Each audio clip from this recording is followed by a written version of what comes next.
법정 스님의 글을 깊이 한번 파보도록 할 계획입니다. 첫 번째 제가 선택한 글은 바로 무소유입니다.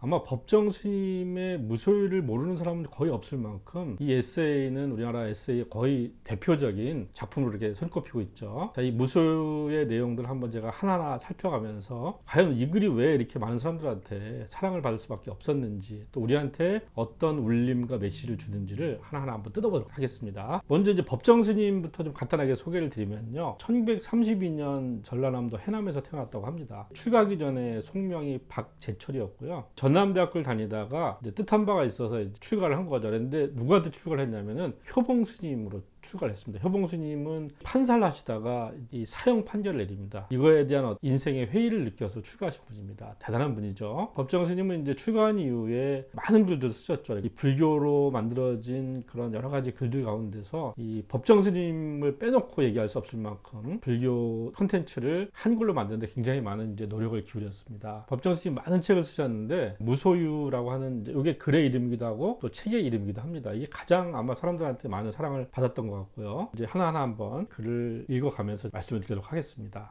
나는 가난한 탁발승이요 내가 가진 거라고는 물레와 교도소에서 쓰던 밥그릇과 염소젓 한 깡통, 허름한 담요 6장, 수건, 그리고 대단치도 않은 평판 이것뿐이요. 마하트마 간디가 1941년 9월 런던에서 열린 제2차 원탁회의에 참석하기 위해 가던 도중 마르세유 세관원에게 소지품을 펼쳐 보이면서 한 말이다. K 크리팔라니가 엮은 간디 어록을 읽다가 이 구절을 보고 나는 몹시 부끄러웠다. 내가 가진 것이 너무 많다고 생각되었기 때문이다. 적어도 지금의 내 분석은 그렇다. 이 글의 시작은 K 크리팔라니의 간디 어록에 나온 간디의 말로 이렇게 시작을 하고 있죠. 즉 인용으로 시작을 하고 있습니다. 인용은 유명한 사람들의 말과 글을 주로 인용을 하게 됩니다. 그 사람이 갖고 있는 권위를 나의 글에 빌어오는 것이죠. 좋은 인용문으로 시작하면 그 글이 그 사람의 개인적 생각이 아니라 굉장히 보편적인 생각으로 사람들한테 인식될 수가 있습니다. 인용을 할 때 쭈뼛거리거든요. 이거 남이 쓴 거를 내가 써도 되나? 이렇게 생각하지만 인용은 과감하게 하십시오. 스티브 잡스가 베끼지 말고 훔쳐오라고 얘기를 했는데 다른 사람의 좋은 글을 딱 훔쳐오는 겁니다. 훔쳐오는데 당당하게 인용은 글의 시작이나 마무리하는 것이 좋습니다. 그래야 임팩트가 크거든요. 그러나 여기서 이제 중요한 것은 반드시 그 인용문의 출처를 밝혀야 되죠. 출처를 밝히지 않으면 이제 큰 문제가 되는 겁니다. 표절이 되는 겁니다. 그래서 간디는 너무나 잘 아시죠. 간디는 뭐 인도의 독립운동을 했던 사람이고요. 간디의 이제 독립운동의 특징은 사티그라하라고 하는데 불복종 비폭력 운동을 통해서 영국을 인도에서 물러나게 하죠. 그리고 이제 인도가 독립되는 과정에서 막강한 영향력을 행사합니다. 그렇지만 간디의 삶은 그 자체가 무소의 표본이라고 이야기할 수가 있습니다. 무소의 상징인 간디의 이야기를 시작하면서 이 글의 권위, 신뢰를 이렇게 형성하는 이런 이제 전략을 취한 거라고 할 수가 있죠.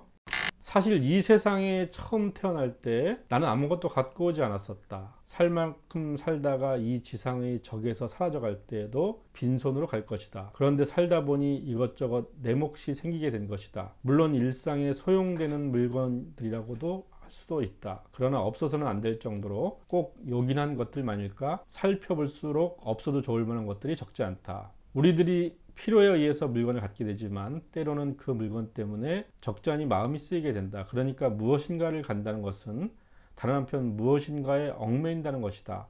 필요에 따라 가졌던 것이 도리어 우리를 부자유하게 얽어맨다고 할 때 주객이 전도되어 우리는 가짐을 당하게 된다는 말이다. 그러므로 많이 가지고 있다는 것은 흔히 자랑거리로 되어 있지만 그만큼 많이 얽혀 있다는 측면도 동시에 지니고 있다. 이 불교에서 공술의 공수라는 말 많이 하죠. 그죠? 빈손으로 왔다, 빈손으로 간다. 세 번째 문단을 보면은 아주 논리가 굉장히 정교하게 전개되는 걸 볼 수가 있습니다. 일단 이 삶이라고 하는 것은 공술의 공수거다라고 이렇게 대전제를 형성하고 있고요. 그런데 이제 우리가 살다 보면은 또 내 몫이 생길 수밖에 없다는 겁니다. 그러나 그것이 꼭 일상에 필요한 물건일 수도 있겠지만 꼭 요긴한 것만일까? 이렇게 또 이야기하고 있고요. 그리고 또 살펴볼수록 없어도 좋을 만한 것들이 적지 않다고 이야기합니다. 이런 건 뭐냐면 대전제를 형성해 놓고 대전제와 반대되는 의견들을 이야기합니다. 그 다음에 또 약하게 반대를 하고 다시 또 대전제를 입증하는 어떤 정의견, 그러니까 이 논리를 펼쳐나가는데 상대방이 이렇게 반론이 일어날 수 있잖아요. 이런 반론의 여지를 최소화해서 내가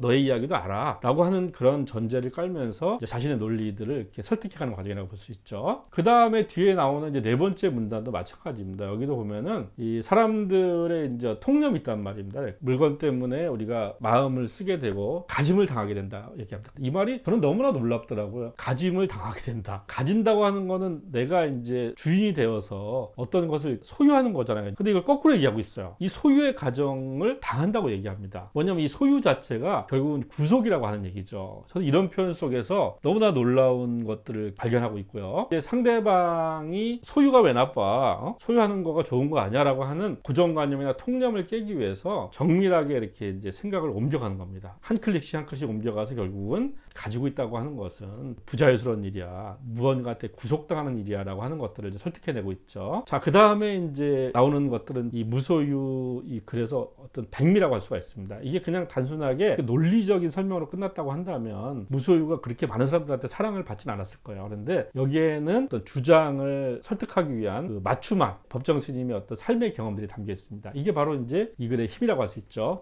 나는 지난해 여름까지 난초 2분을 정성스레 정말 정성을 다해 길렀었다. 3년 전 거처를 지금의 다래헌으로 옮겨왔을 때 어떤 스님이 우리 방으로 보내준 것이다. 혼자 사는 거처라 살아있는 생물이라고는 나하고 그 애들 뿐이었다. 그 애들을 위해 간계서적을 구해다 읽었고 그 애들의 건강을 위해 하이포넥스인가 하는 비료를 바다 건너가는 친지들에게 부탁하여 구해오게 됐었다. 여름철이면 서늘한 그늘을 찾아 자리를 옮겨주어야 했고 겨울에는 그 애들을 위해 실내 온도를 내리곤 했다. 이런 정성을 일찍이 부모에게 바쳤더라면 아마 효자 소리를 듣고도 남았을 것이다. 이렇듯 애지중지 가꾼 보람으로 이른 봄이면 은은한 향기와 함께 연두빛 꽃을 피워 나를 설레게 했고 잎은 초승달처럼 항시 청정했었다. 우리 다래원을 찾아온 사람마다 싱싱한 난을 보고 한결같이 좋아라 했다. 자, 이렇게 이제 난을 키운 얘기를 하고 있습니다. 여기 보면요. 자, 정성스레, 정말 정성을 다해 길렀었다. 이런 것들은 산문이지만 운문적 표현이 굉장히 많습니다. 그러니까 사람들이 마치 한 편의 시를 읽는 듯한 느낌을 주는 표현들이 중간중간에 들어가 있어요. 이런 것들이 이제 이 에세이의 어떤 품격을 높이고 사람들한테 더 이렇게 정서적인 그런 감흥들을 불러일으키는 효과들을 불러일으키는 것이죠. 이렇게 이제 난초 관련된 얘기들은 앞에서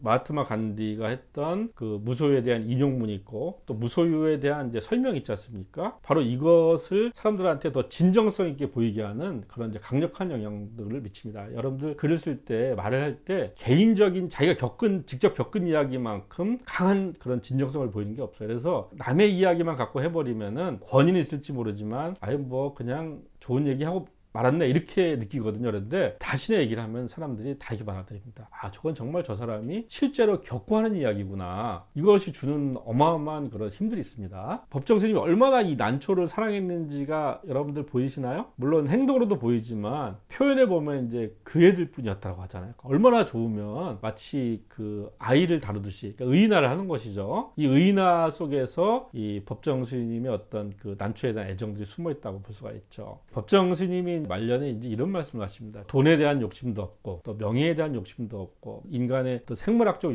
욕망 이런 것들도 이제 거의 다 이렇게 내려놓았다고 본인은 생각했는데 한 가지를 내려놓지 못한 게 있다라고 이렇게 고백을 합니다. 그게 뭐냐면 바로 아름다움에 대한 집착입니다. 아름다움에 대한 집착만은 자기가 내려놓지 못했다고 이야기를 하더라고요. 그러니까 저는 그 얘기를 들으면서 굉장히 어떤 인간적으로 찡한 느낌들이 오더라고요. 이 법정 스님 다운 것이죠. 수행자지만 예술적 감성이 탁월한 분이잖아요. 그런 분이 자기 말년에 아름다움에 대한 집착을 내려놓지 못했노라고 이렇게 고백하는 것이 저한테 굉장히 이렇게 큰 울림으로 왔던 기억이 있습니다.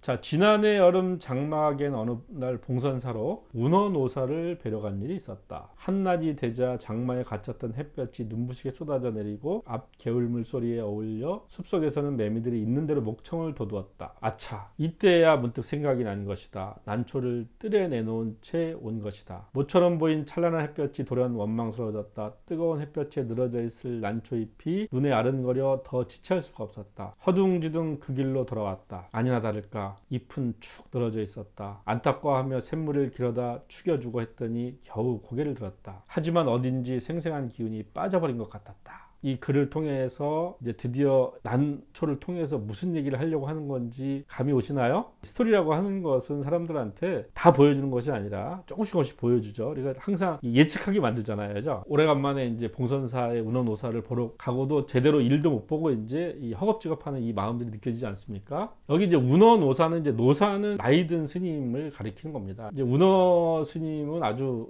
우리 불교계에서 굉장히 중요한 역할을 하셨던 분이죠. 청년기에는 일제 침략에 맞서서 항일운동을 했었습니다. 그랬다가 강원도에 봉일사라고 하는 절에 은신을 냈어요. 은신을 냈다가 출가하는 케이스예요. 그 후에 이분은 평생을 이렇게 불교의 한글화를 위해서 노력한 분입니다. 이 법정 스님이 아마 자신의 역할 모델로 운원오사를 생각했을 가능성이 높죠. 법정 스님도 평생을 불교 콘텐츠 한글화를 위해서 노력을 했기 때문에 그런 것이죠. 최초의 불교사전도 만드셨고요. 또 금강경을 또 한글로 풀어내는 작업도 하셨습니다. 또 이분은 이제 춘원 이광수하고 육촌지간입니다. 그래서 이제 어린 시절부터 같이 또 공부하면서 자랐다고 그러더라고요. 그래서 한 사람은 독립운동가가 되고 한 사람은 또 친일파가 되고 되게 이제 얄궂은 운명이죠. 자, 여기 그 다음에 보시면 보세요. 한날이 되자 장마에 갇혔던 햇볕이 눈부시게 쏟아져 내리고 앞개울물 소리에 어울려 숲속에서는 매미들이 있는 대로 목청을 돋우었다. 이 표현 얼마나 생생합니까? 오감이 딱 느껴지잖아요. 그죠? 시각, 청각, 어떤 그 상황들을 감각으로서 쫙 느껴지게 만드는 놀라운 표현들이고요. 아차!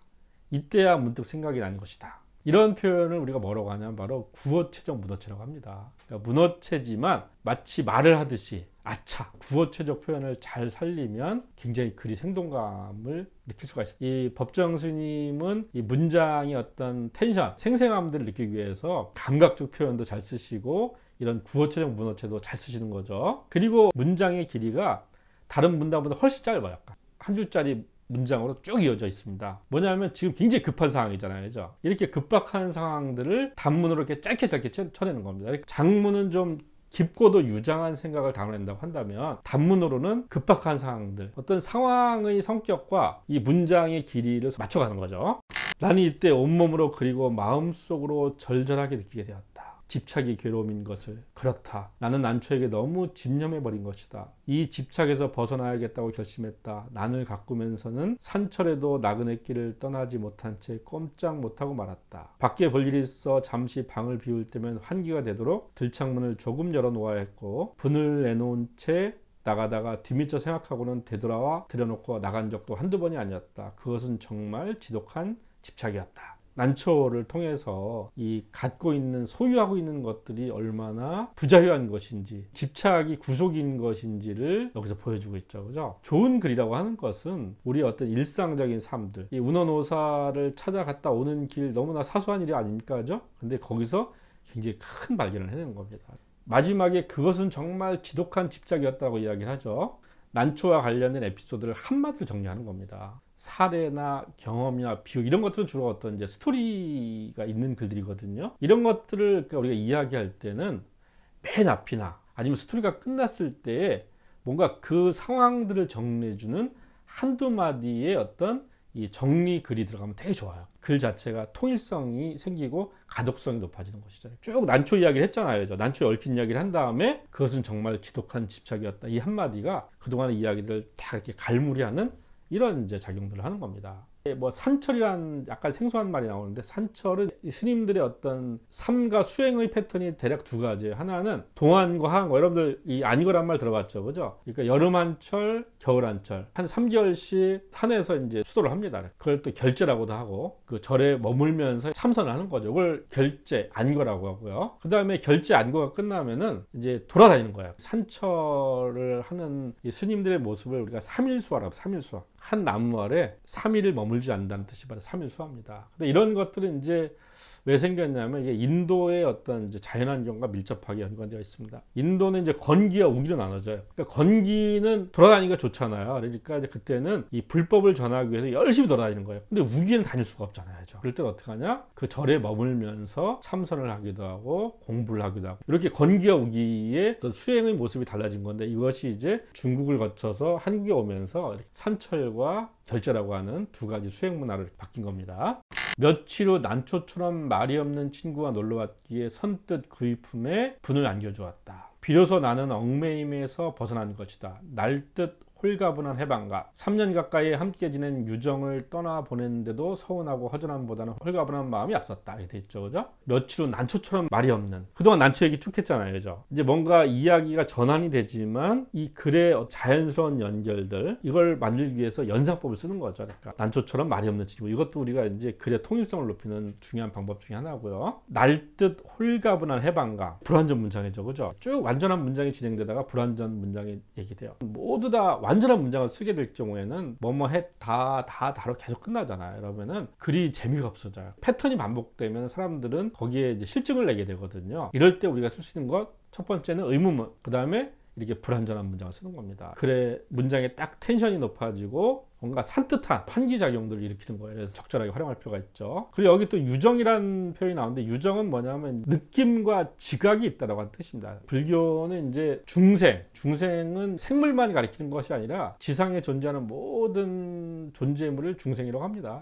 그래서 중생을 9개로 나눕니다. 첫 번째는 태어나는 현상에 따라서 4개로 나눕니다. 첫 번째 난생, 알에서 태어나는 것. 두 번째 태생, 어머님의 뱃속에서 태어나는 것. 또 습생, 습기로 인해서 태어나는 것. 무슨 뭐 미생물이나 뭐 벌레 같은 게 습생이죠. 그죠? 그 다음에 화생, 화학적으로 태어난 거라고도 할 수 있고, 또 불교에서는 천인, 하늘에도 존재가 있다고 보는 거죠. 좀 영적인 존재를 또 화생이라고 합니다. 이렇게 과학적입니다, 불교가. 그 다음에 또 형태가 있느냐 없느냐에 따라서 유색, 무색으로 이렇게 가리고요. 지각이 있느냐에 따라서 유상, 무상, 비유, 비무상이라고 하는데, 이게 바로 상이 정입니다. 그래서 유정, 느낌과 지각이 있는 거, 무정, 느낌과 지각이 없는 거. 그 다음에 비유, 비무정은 느낌과 지각이 있다고도 할 수 없고 없다고도 할 수 없는 거. 이렇게 이제 9개 나눕니다. 금강경에 나오는 구류중생인데요. 이게 2500년 전에 이제 경전임에도 불구하고 이렇게 이제 분석적으로 바라보고 있습니다. 그러니까 유정이라고 하는 거는 이제 난초지만 그 느낌과 이제 지각이 있다고 보는 것이죠.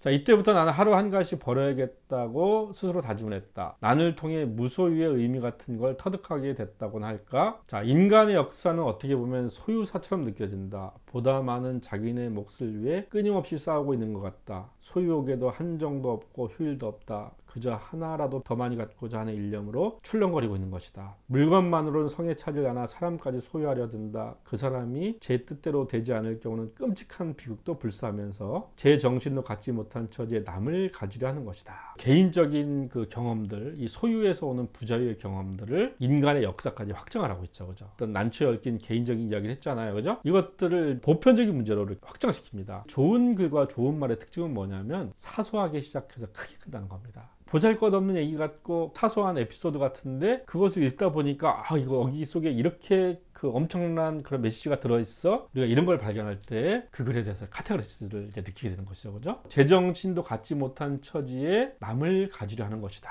명언 아닙니까? 그죠? 명언이에요. 아까 가짐을 당하게 된다라고 한 것들도 정말 저는 전율이 오는 그런 명언인데, 스스로의 삶에도 주인이 아닌데 주인도 아닌 사람이 또 다른 사람의 주인으로서 하려고 하는 것이 얼마나 우스꽝스럽습니까? 그죠? 자, 소유욕은 이해와 정비례 한다. 그것은 개인뿐 아니라 국가 간의 관계도 마찬가지다. 어제의 맹방들이 오늘에는 맞서게 되는가 하면 서로 으르렁대던 나라끼리 친선사절을 교환하는 사례를 우리는 얼마든지 보고 있다. 그것은 오로지 소유의 바탕을 둔 이해관계 때문이다. 만약 인간의 역사가 소유사에서 무소유사로 그 방향을 바꾼다면 어떻게 될까? 아마 싸우는 일은 거의 없을 것이다. 주지 못해 싸운다는 말은 듣지 못했다. 이 맹방이라고 하는 건 이제 우방보다 조금 더 센 말이죠. 뭐 혈맹, 뭐 동맹 이렇게 이제 쓰는 말들이고요. 여기 보면 이제 인간의 역사가 소유사인데 무소유사로 방향을 바꾼다면 어떻게 될까? 이런 것들은 많은 사람들이 해보지 못한 생각의 전환들이죠. 그죠? 이제 이 무소유의 어떤 개인적 경험으로부터 보편화되고 그 다음에 패러다임을 시프트하는 데까지 이제 이르고 있습니다.